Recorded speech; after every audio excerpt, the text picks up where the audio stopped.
All right, we're gonna change the cabin air filter on my 2024 F-150. Didn't look, but I'm sure it's on other years.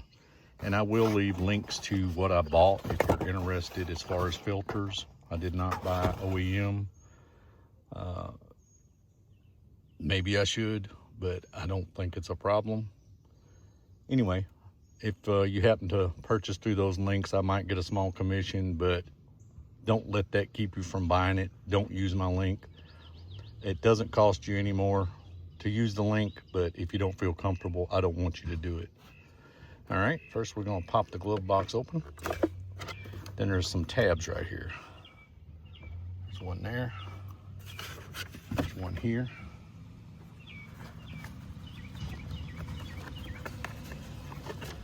So they tell me. Well, I was going the wrong direction, sorry. So push in, and the box pops down. And of course, everything you got in there is gonna try to jump out. But then down at the bottom, it's just got some clips that it's just sitting on. You can see it's got 3 of them. All right, set your glove box on the floor. Now jump in here and you should be able to see that filter box. There it is right there. Then it's got a couple of clips holding it. So there's a clip on the right side. You should put your finger behind it and kind of push out. You see it came loose. And same thing on the right side. I know it's hard to see, sorry. Push outward. And there, the box is open. And it had those 2 little tabs on the bottom that went in those holes. All right, it does have a flow. So as you can see, there's an arrow, so it's pointing down. So you want to make sure you put your new one back in. And as you can see, I quite needed one. So anyway, this is the EP Auto. Anyway, I got it off Amazon, had good ratings. So see what I'm looking at, looks good. The less expensive one doesn't seem to quite have as many pleats.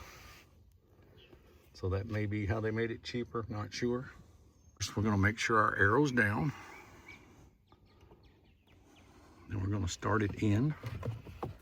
And as I said, we wanna get it under that upper lip. So first thing we're gonna have to do is tilt it down slightly to get it started. And then once you get it started, to keep it from fluffing up, you just kind of push up on it a little bit, and there it went. So then we'll take our lid. Gotta try to fold it down like that. Then it should go in. And you should be able to come back up with it. And if that don't work, you're going the wrong way.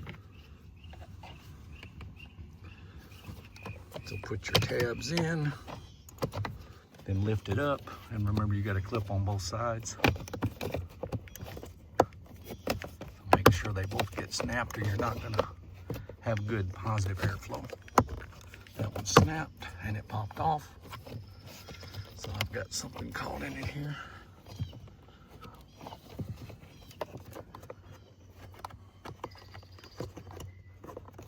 Okay, once you have it in there, push it. If you pull back on it much, it'll probably pop back off.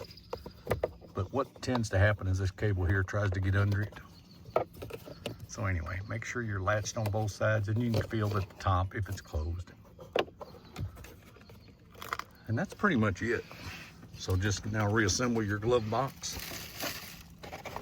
May can do it with one hand, I'm not sure. So line your tabs back up.